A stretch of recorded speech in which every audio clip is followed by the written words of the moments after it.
Ishte deputetja AK-s Nime Kadria, i do rikthehemi sërish tek zhvillimet në Kosovë, po dua të ndalem pak të ajo çfarë po ndodh në GKK në seancën e plumbit të artë. Kam kolegun Eni Ferati, Eni të përshëndet. Duket se ka qenë një seancë e tensionuar, ajo e zhvilluar deri këto momente, nuk e di po vijon apo jo ende, por me akuza dhe kundër akuza deri në largim të avokatëve nga salla. Më trego pak.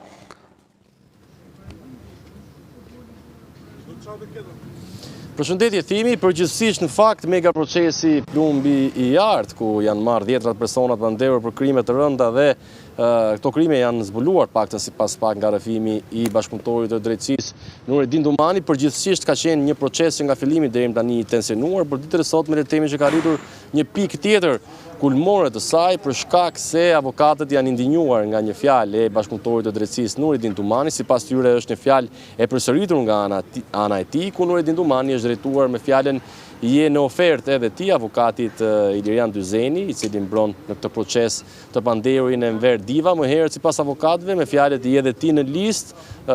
janë kërcënuar edhe avokatët Elda Zotaj dhe Aldo Shkëmbi. Sipas avokatëve, ky pohimi i Nurettin Dumanit në drejtim të tyre është një kërcënim i hapur dhe i përsëritur, e madje sipas tyre nënkupton fjalën se je në listë për të vrarë apo për të ekzekutuar apo ke qenë në listë. Ditën e sotme avokati Ilirian Dyzeni ka shpërthyer në akuza edhe ndaj gjykatës, por edhe prokurorit të SPAK, Behar Dibra, të cilin e ka etiketuar si prokuror i cili po bën sehir në një proces gjyqësor ku një person në cilësinë e bashkëpunëtorit të drejtësisë po kërcënon hapur dhe po intimidon avokatët. Gjykata i tërhoqi vëmendjen menjëherë edhe bashkëpunëtorit të drejtësisë Nurettin Dumani, ndërkohë që prokurori i SPAK, Behar Dibra, tha se kanë qenë pyetjet provokative të avokatëve të personave të pandehur që kanë ngasmuar edhe bashkëpunëtorin e drejtësisë Nurettin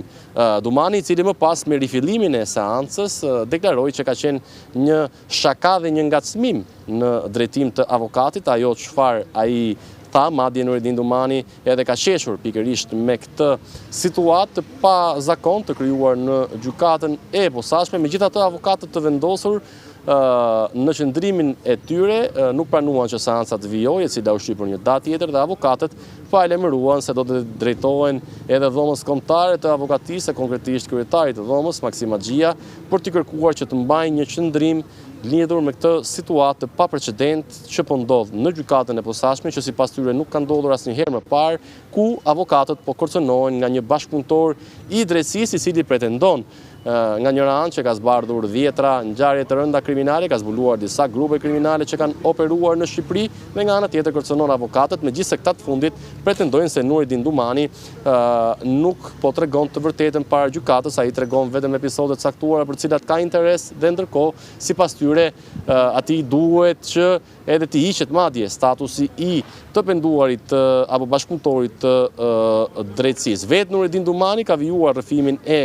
ngjarjeve kriminale ku ai ka qenë i përfshirë ose ka implikuar ish shokët e tij, ka vijuar replikat me ish shokun e tij të ngushtë, i cili ndodhej në sallën e gjyqit në kafazën e hekur. Tek këtu e kanë fjalën për Henrik Hoxhain. Ky i fundit në fakt ka qenë edhe ai në pozitën e Nurettin Dumanit, fillimisht si bashkëpunëtori i drejtësisë, por më pas pak prishë marrëveshjen me të, pasi Henrik Hoxhaj me sa duket nuk ka rrëfyer të vërteta para prokurorëve të SPAK. Ka pasur një debat mes Henrik Hoxhajt dhe Nurettin Dumanit, sepse ky i fundit tha që unë kam urdhëruar Henrik Hoxhajin. Henrik Hoxhaj tha se ti nuk ke qenë kapten Ramiu që të më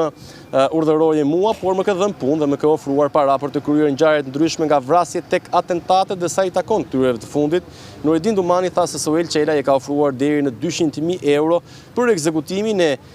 biznesmenit Lulzim Masha, një ngjarje e cila në fakt dështoi pasi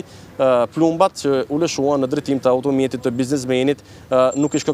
shkaktuan atij asnjë dëmtim. Nga ana tjetër, Nurettin Dumani ka folur edhe për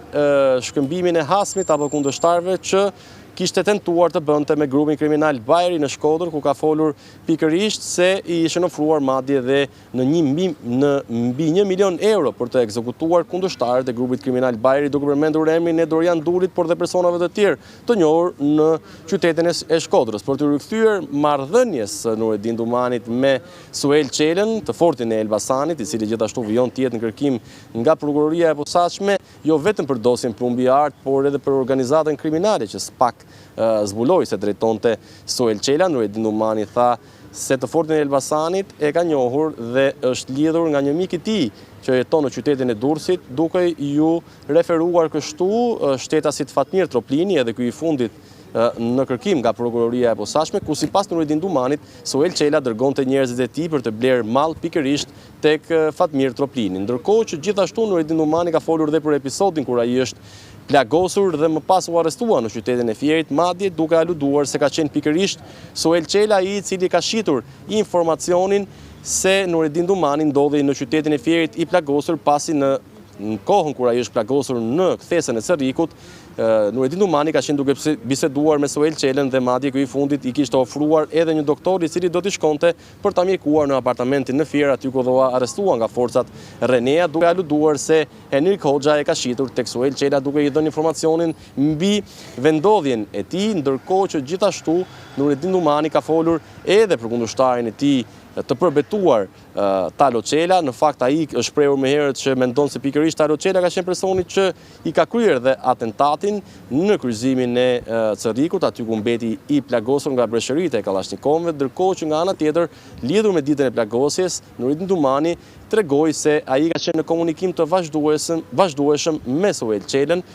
pasi me porosit të këtij të fundit kishte lëvizur drejt qytetit të Elbasanit me qëllim për të ekzekutuar Elton Kilen, ose siç njihet ndryshe me pseudonimin Oti, një atentat i cili mbeti vetëm në fazën e sigurimit të kushteve dhe mjeteve materiale për të kryer vrasje, pasi fatmirësisht nuk ndodhi. Okej, Neferati, faleminderit për gjithë ata që solle për këtë ngjarje, për këtë dëshmi dhe për këtë ngjarje më saktë, se për shkak të asaj çfarë ndodhi në seancë, klasifikohet si ngjarje për plasje mes avokatëve dhe kërkesa e tyre për të larguar. Faleminderit shumë Neferati për gjithë detajet.